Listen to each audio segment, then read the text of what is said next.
भारत सरकार ने एप्पल के स्मार्टफोन बनाने वाली कंपनी को बड़ा ऑफर दिया है। प्रोडक्शन लिंक्ड इंसेंटिव के तहत एप्पल के स्मार्टफोन बनाने वाली कंपनी फॉक्सकॉन को 357 करोड़ रुपए देने का फैसला किया,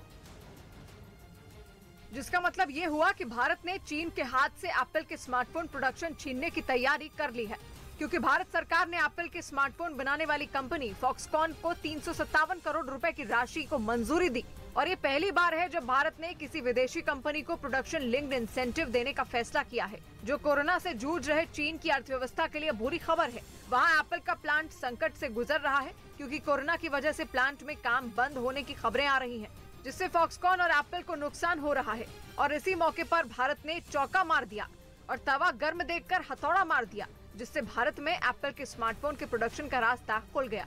इस्तांबुल से दिल्ली आ रही इंडिगो की फ्लाइट में एक यात्री और केबिन क्रू की एक सदस्य के बीच बहस हो गई और घटना 16 दिसंबर की बताई गई, जिसका एक वीडियो भी सामने आया, जिसमें वो यात्री और केबिन क्रू की सदस्य एक दूसरे पर चिल्लाते हुए नजर आए, जिसका वीडियो फ्लाइट में बैठे एक यात्री ने बना लिया।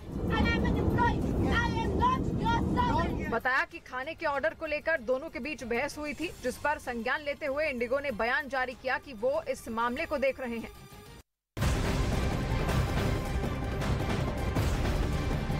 और बड़ी खबर आ रही है कि अमेरिका के वॉशिंगटन डीसी से जहां यूक्रेन के राष्ट्रपति ज़ेलेंस्की ने व्हाइट हाउस में बाइडेन से मुलाकात की है। रूस से जंग के बीच ये पहली बार है जब ज़ेलेंस्की ने कोई विदेश का दौरा किया है।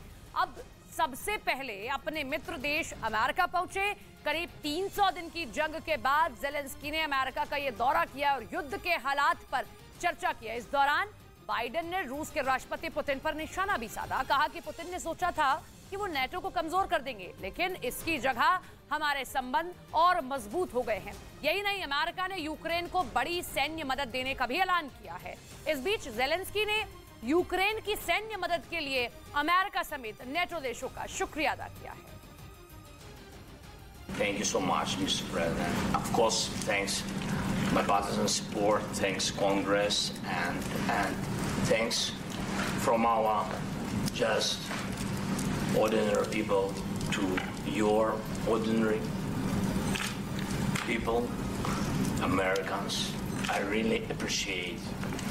I think it's very difficult to understand what does it mean when we say appreciate, but you really have to feel it, and thank you so much. Great honor to be here.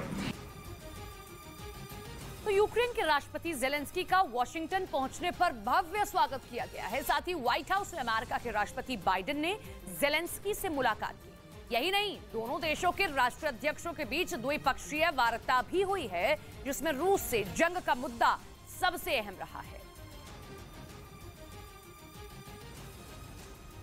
तो ये पहला मौका है जब जंग के 300 दिन बाद ज़ेलेंस्की ने आमने सामने अमेरिका के राष्ट्रपति जो बाइडेन से मुलाकात की है। ज़ेलेंस्की यूक्रेन से पोलैंड जाने वाली ट्रेन में अमेरिकी राजदूत के साथ सफर करके पहुंचे। इसके बाद अमेरिका के सरकारी विमान में सवार होकर ज़ेलेंस्की वॉशिंगटन पहुंचे। अमेरिका का सरकारी विमान वॉशिंगटन में एयरफोर्स 1 के रनवे पर उतरा था। ज़ेलेंस्की के दौरे की वजह से व्हाइट हाउस की सिक्योरिटी को और कड़ा कर दिया गया था, ताकि कोई परिंदा भी पर न मार सके। और इस बीच अफगानिस्तान की तालिबान सरकार ने सभी विश्वविद्यालयों में लड़कियों को पढ़ाई से रोकने का फरमान जारी कर दिया है। यह आदेश अफगानिस्तान के उच्च शिक्षा मंत्रालय की तरफ से दिया गया, जिसके बाद अफगानिस्तान के कुछ शहरों में सरकार के इस फैसले का विरोध भी शुरू हो गया। जलालाबाद से सामने आई एक तस्वीर में कुछ छात्राएं सड़क पर प्रदर्शन करती नजर आईं। उनके समर्थन में कुछ छात्र भी वहां दिखाई दिए, जो कॉलेज में चल रही परीक्षा बीच में ही छोड़कर सड़कों पर निकल पड़े। उन्होंने भी विश्वविद्यालयों में लड़कियों की पढ़ाई पर रोक लगाने के फैसले का विरोध किया। इसके अलावा संयुक्त राष्ट्र ने भी तालिबान सरकार के इस फरमान पर आपत्ति जताई है, क्योंकि सत्ता में आने के बाद तालिबान ने खुद को बदलने का वादा किया था, लेकिन पहले कई क्षेत्रों में नौकरी करने से महिलाओं को रोका गया और फिर सार्वजनिक जगहों पर उन्हें सिर से पैर तक कपड़े पहनने का फरमान भी जारी कर दिया गया था।